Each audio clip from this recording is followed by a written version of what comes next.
എനിക്ക് ചടിച്ചു പോയിക്കണം. എനിക്ക് 100% ഓക്കെ ആയിട്ടാണ് ഞാൻ നാട്ടിൽ നിന്ന് ഇങ്ങോട്ട് പോകുന്നത് കേട്ടോ.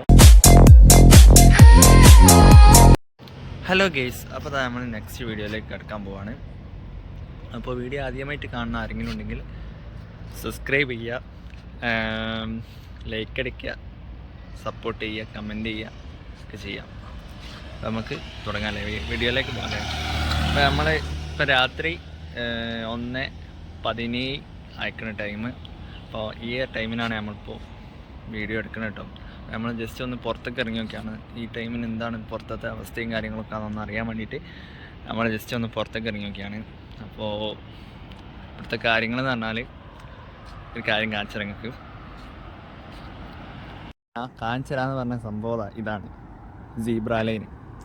ഈ സീബ്ര ലൈൻ ഒരു പ്രത്യേകത ഉണ്ട്. ഈ സീബ്ര ലൈനിൽ അല്ലാണ്ട് ഇവിടെ നമ്മൾ റോഡ് ക്രോസ് ചെയ്ത് കിടന്നാൽ അത് എവിടെയെന്നെങ്കിലും ഏതെങ്കിലും ഒരു സ്ഥലത്ത് നിന്ന് ആരെങ്കിലും കണ്ടാൽ മതി. ആരെങ്കിലും അല്ല, പോലീസുകാർ കണ്ടാൽ നമുക്ക് ഫൈൻ കിട്ടും. അപ്പം ഈ ഫൈന് തരുന്നത് ഏത് രീതിയിലറിയോ? നമ്മളടുത്ത് നമ്മളറിയാത്ത ഒരാൾ അസ്സലാമു അലൈക്കും എന്ന് വന്ന് പറഞ്ഞാൽ ഒരിക്കലും നമ്മൾ അവരുടെ അടുത്തേക്ക് പോയിട്ട് വലൈക്കും സലാം എന്ന് പറയാത്തത്.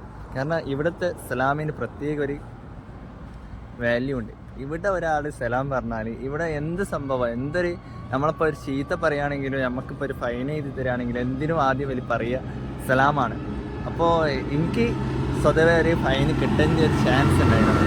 അപ്പോൾ പഠിച്ചവൻ്റെ ഒരു കുതിരത്തോണ്ട് എനിക്ക് ആ ഫൈന് കട്ടായിപ്പോയി, കിട്ടിയില്ല. അപ്പോൾ എനിക്ക് ഈ ഫൈന് വന്നെങ്ങനെയാണെന്ന് വെച്ചാൽ ഞാൻ ഈ സീബ്ര ലൈനിൽ കൂടി അല്ലാണ്ട് ഞാൻ എൻ്റെ ഇത് ക്രോസ് ചെയ്ത് കണ്ടു. അപ്പോൾ അതൊരു പോലീസുകാരനും കണ്ടു. അപ്പോൾ അത് കണ്ടിട്ട് എൻ്റെ അടുത്ത് വന്ന് ഞാനും എൻ്റെ വേറെ 2 ചെങ്ങന്മാരും ഉണ്ടായിരുന്നു. അപ്പം അത് കണ്ടിട്ട് എൻ്റെ അടുത്ത് വന്നിട്ട് പോലീസുകാരന് പറഞ്ഞ്, ഈ പോലീസുകാർ ബേക്കുന്നാണ്. ഞാൻ പോലീസുകാരനെ കടന്ന് ഞാൻ അപ്പുറത്തേക്ക് പോയിക്കണേ. അപ്പോൾ സ്വതവേ ഞാൻ കടന്നത് പോലീസുകാരനും കണ്ടില്ല, ബേക്കുള്ള 2 ആൾ കടന്നതാണ് പോലീസുകാരനും കണ്ടത്. അപ്പോൾ ഈ ബേക്കുള്ള 2 ആൾ എന്ത് ചെയ്ത് എന്നെ നോക്കി.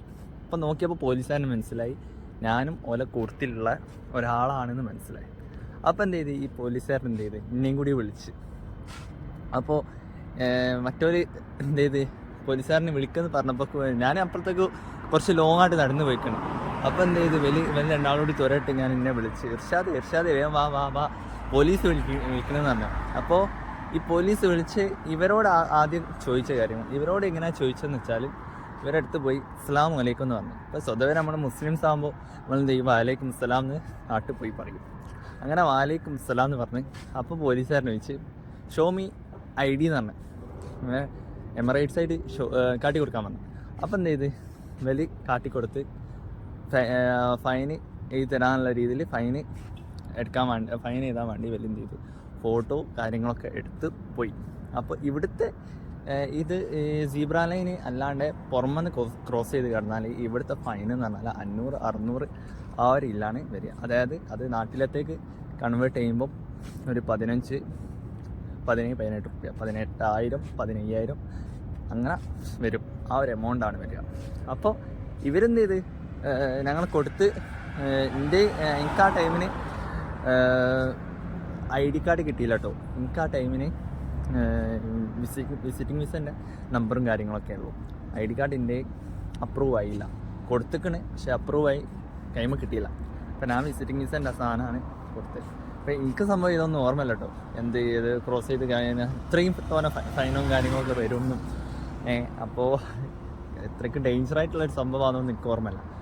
ഞാനപ്പോഴാണ് അറിയുന്നത് ഇതൊക്കെ ഇവിടെയുള്ള നിയമങ്ങൾ കർശനമാണ് ഇക്കാര്യത്തിൽ. പക്ഷേ എങ്കിൽ നിയമം കർശനമാണ് ഏത് ഗവൺമെൻറ്റിന് കിട്ടേണ്ട കാര്യത്തിൽ ഇവിടെ നിയമങ്ങൾ കർശനമാണ്. പക്ഷേ എങ്കിൽ നേരെ സംബന്ധിച്ച് നമുക്ക് ഇവിടെ പണിക്ക് വരുന്നതും അങ്ങനത്തെ കുറച്ച് കാര്യങ്ങളുണ്ട്. അങ്ങനത്തെ കാര്യത്തിലാണെങ്കിൽ ഇവിടുത്തെ നിയമം കുറച്ചൊരു താഴ്ത്താന്നിട്ടാണ് നമ്മൾ നാട്ടിലത്തെ പോലെ തന്നെ സംഭവം.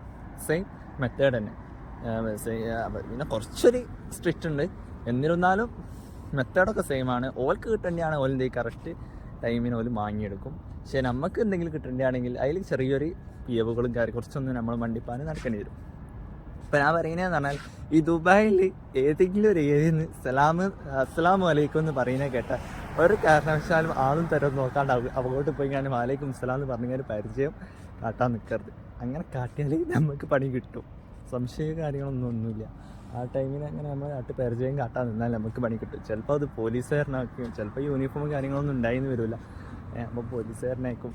ഇവർക്ക് പിന്നെ യൂണിഫോം ഉണ്ട്. നമ്മുടെ നാട്ടിൽ കുറേ നിയമങ്ങളുണ്ടല്ലോ, യൂണിഫോം ഇല്ലാണ്ട് ഫൈൻ ഇടാൻ പറ്റില്ല, അങ്ങനത്തെ എന്തൊക്കെ നിയമങ്ങൾ ഉണ്ടായിരുന്നല്ലോ. ഇപ്പം ഉണ്ടോന്നുള്ള എനിക്ക് ഓർമ്മ കേട്ടോ. സോ അതേമാതിരി തന്നെ അങ്ങനത്തെ കുറേ നിയമം കാര്യങ്ങളൊക്കെ ഉണ്ടല്ലോ നാട്ടിൽ. പക്ഷേ ഇവിടുത്തെ അങ്ങനെയല്ല. ഇവിടുത്തെ തോന്നുമ്പോഴല്ല പോലീസുകാർക്ക് എന്ത് രീതിയിലും വേണമെങ്കിൽ കളിക്കാം. അപ്പോൾ ഇവിടുത്തെ അങ്ങനെയാണ്. പോലീസുകാർ രാജാക്കന്മാരാണ്, നമ്മുടെ നാട്ടിൽ താതിരിയല്ല. അപ്പോൾ ഏതെങ്കിലും ഭാഗത്ത് നിന്ന് സലാം വന്നാൽ ആദ്യം നോക്കിയും കണ്ടൊക്കെ എന്ത് ചെയ്യുക, നമ്മൾ അതിന് ശേഷമുള്ള കാര്യങ്ങൾ ചെയ്യുക. അല്ലാണ്ട് കയറി ചാടിപ്പോയി സലാമല്ലേ പറഞ്ഞത്, നമുക്കത് മടക്കിക്കാണാന്ന് പറഞ്ഞ് ഞാൻ നമ്മളാട്ട് നേരെ പോയി ചാടി ഞാൻ സലാം മടക്കാൻ നിൽക്കരുത്. മടിക്കാൻ നമുക്ക്